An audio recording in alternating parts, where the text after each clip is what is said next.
So hey Cody, it's Ray. You got your motor torn down to where I can see what the problem is, and it's a big problem. Unfortunately, the crank here, this bearing, there's a bearing here and a bearing here on each side of these forks, and there's one in the middle.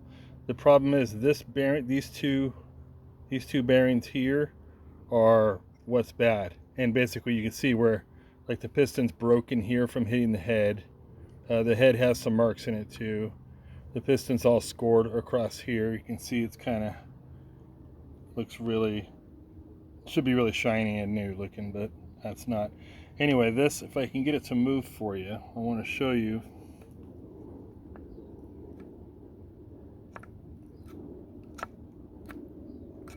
See where that's moving up and down like that? Yeah, that shouldn't be, there should be no movement there whatsoever. So, yeah.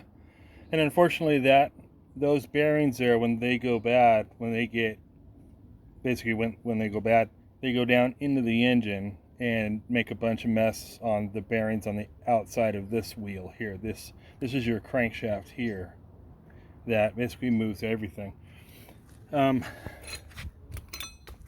This here, you can see the cylinder head where it has these little marks from the piston basically hitting it. With that bearing being bad like that, it's allowing the piston to come up further and basically tag the head. It's also hit the edge of the valve here and this valve here on the edge. But yeah, the other head, you can see the front head doesn't have that. The front head looks really smooth. There's no problems there. The rear head, you can see here. In fact, you can get a real close view. The head, that's an edge right there where the aluminum is. That's where the piston was tagging into the head. So needs a lot. Needs I'd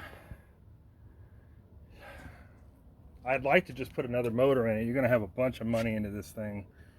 Unfortunately, you're gonna have money that I don't know that it's worth doing.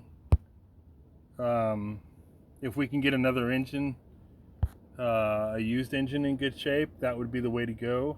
As it is right now, we need the barrels, the heads I just showed you, those two, and another crank, plus all the labor to basically pull it all apart and put the new crank in there.